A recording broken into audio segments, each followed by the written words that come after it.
Every summer, the island of Sodor is very busy. Holidaymakers love to sightsee, and when the weather is fine, there is no better place to visit. Some people like to go to the mountains. Others like the valleys. Children love the seaside. One morning, Thomas was puffing along the line that runs by the coast. His two coaches, Annie and Clarabel, were packed with children going to the beach. Everyone was happy. Percy was taking some freight cars to the harbor. "Hello, Thomas. You look cheerful. I wish I could take children today instead of freight cars." "They're the Vicar's Sunday School," explained Thomas. "I'm busy this evening, but the station master says I can ask you to take the children home." "Of course I will," promised Percy. Later, Percy saw Harold. "Sorry, Percy. Can't talk. I'm on high alert." "Why?" "Bad weather's due. My station master says I can ask you to take the children home." "Of course I will," promised Percy. Later, Percy saw Harold. "Sorry, Percy. Can't talk. I'm on high alert." "Why?" "Bad weather's due. My help's always needed." "Mind how you go, Percy." "Ha!" huffed Percy. "As long as I've got rails to run on, I can go anywhere in any weather anyhow. Goodbye."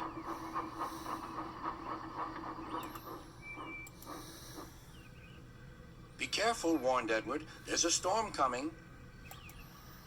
A promise is a promise, thought Percy, no matter what the weather. The children had a lovely day, but by tea time, dark clouds loomed ahead. Annie and Clarabel were glad when Percy arrived. He was just in time. What the weather.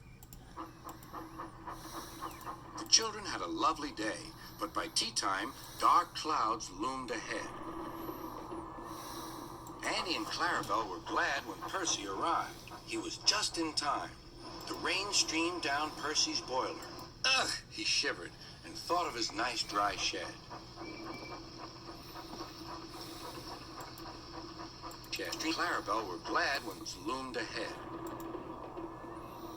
Annie and Clarabel were glad when Percy arrived. He was just in time. The rain streamed down Percy's boiler. Ugh! He shivered and thought of his nice dry shed.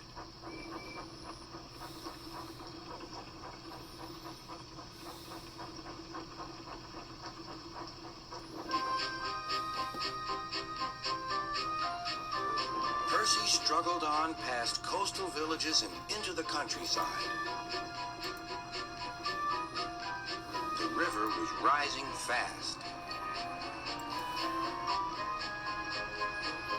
"I wish I could see! I wish I could see!" complained Percy as he battled against the rain. More trouble lay ahead.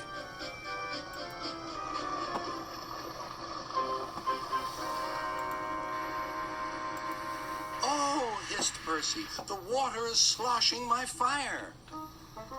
Percy's driver and fireman had to find some more firewood. "I'll have some of your floorboards, please," said the fireman to the conductor. "I only swept the floor this morning," grumbled the conductor, but he still helped. Soon Percy's fire was burning well. He felt warm and comfortable again. Then he saw Harold. "Oh dear," thought Percy, "Harold's come to laugh at me." Something thudded onto Percy's boiler. "Ow!" exclaimed Percy. "He needn't throw things." "It's a parachute," laughed his driver. "Harold's dropping hot drinks for us." "Thank you, Harold," whistled Percy. "Good to be of service," replied Harold and buzzed away. The water lapped Percy's wheels.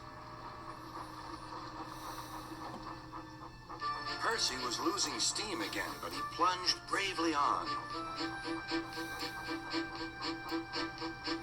"I promised," he panted. "I promised."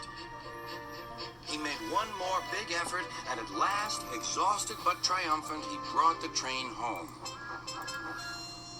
"Well done, Percy," cheered Thomas. "You kept your promise, despite everything." Sir Topham had arrived in Harold. First he thanked the men, then Percy. Harold told me you were a wizard.